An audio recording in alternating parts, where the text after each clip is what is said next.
Something is changing, and it's not subtle anymore. Across social media, across culture, across how people decide who they trust, perfection is losing its power.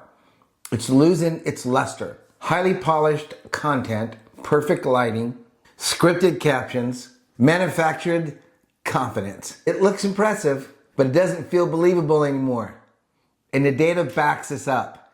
Experiments across platforms show that raw, imperfect, human posts consistently outperforms polished ads in engagement, trust, and connection. Why? Because people aren't looking for perfection. And we thank God for that, because we are not perfect.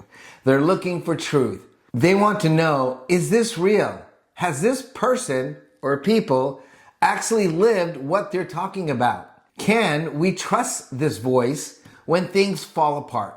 And for a no surrender brand, this matters deeply because surrender often hides behind perfection. Perfection says, I've got it all together. Authenticity says, I'm still standing even here. Truth isn't pretty, but it's powerful. Perfection creates distance. Authenticity creates connection. Psychologically, we know this. People don't relate to outcomes. They relate to the process. They don't trust the highlight reel. They trust the grind, the doubt, the becoming. Perfection tells people, catch up to me. Authenticity says, walk with me. And spiritually, this isn't new. Every tradition that speaks about transformation emphasizes humility, honesty, and truth over images. Because growth doesn't happen where everything is curated. It happens where reality is acknowledged. And this is where no surrender lives. Not in pretending you're unbreakable, but in refusing to quit while you're being shaped. This shift towards authenticity isn't theoretical for us. There was a season when we tried to show up polished, and that was freaking difficult. And we tried it, but it was very dishonest. After our home invasion and the trauma that followed, our lives didn't look inspirational one bit. It looked messy. It looked fragmented. It looked like we were one step away from losing it, everything. We were disorientated. I remember walking into meetings and therapy sessions unshaven, in sweats, in a hoodie, leaning on my walker that had tennis balls, so I had to roll it, and I was 37 years old. Everything about me said, do not talk to me. And there was pressure to show strength, to show confidence, to show certainty. I didn't have any of that. And the truth, some days, strength looked like just getting out of bed, just showing up for my family, just making that one appointment so I could earn some money so we can get groceries. It was going to the food bank to get groceries. Some days, confidence looked like just admitting we didn't have answers to nothing. We could have waited until everything was fixed to share our story. But healing doesn't happen in a straight line, folks. Neither does growth.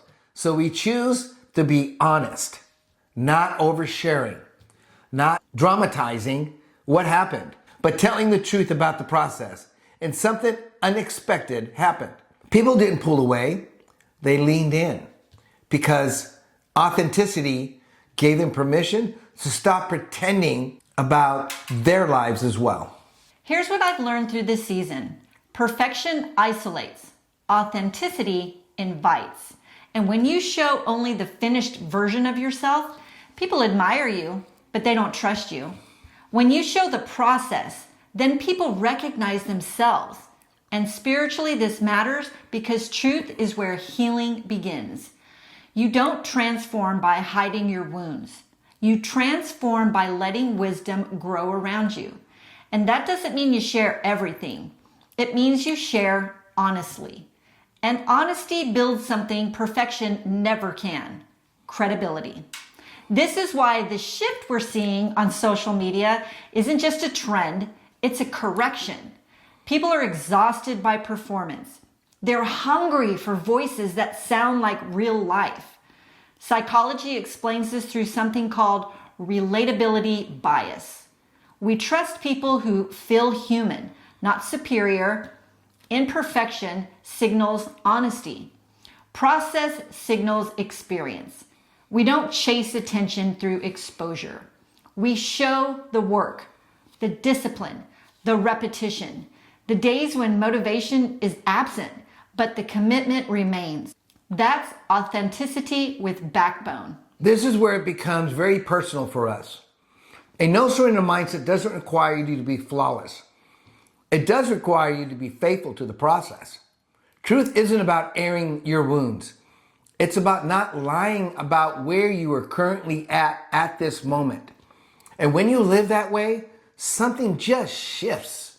You stop chasing approval from people you don't need to have it from. You stop managing perception. That's exhausting. You start building trust with yourself first, then with others. Spiritually, that's alignment. Because when your inner life and outer life match, you move with integrity. You move with energy. And integrity is strength. Authenticity isn't a weakness. It's courage without the polish. It's saying, this is where I am, right here at this moment. I'm still moving forward, folks. But right now, this is just where I am. And that's the heart of a no surrender mindset. Not perfection, not image, not pretending, just truth lived consistently, because truth isn't always pretty, but it's powerful enough to carry you through anything. ANSM exists to walk with you through the real life, not around it. We teach a no surrender mindset so people can grow stronger through adversity and lead with integrity, live with purpose, no matter the pressure. Our free weekly newsletter delivers mindset tools, motivation, and insight to help you strengthen your inner voice and stay the course. If this resonates with you, then we invite you to join us and be a part of what we're building. Sign up at anosurrendermindset.com and click on the shop tab. We'd be very glad and happy to have you. Stand firm, never surrender, and until next time, See ya.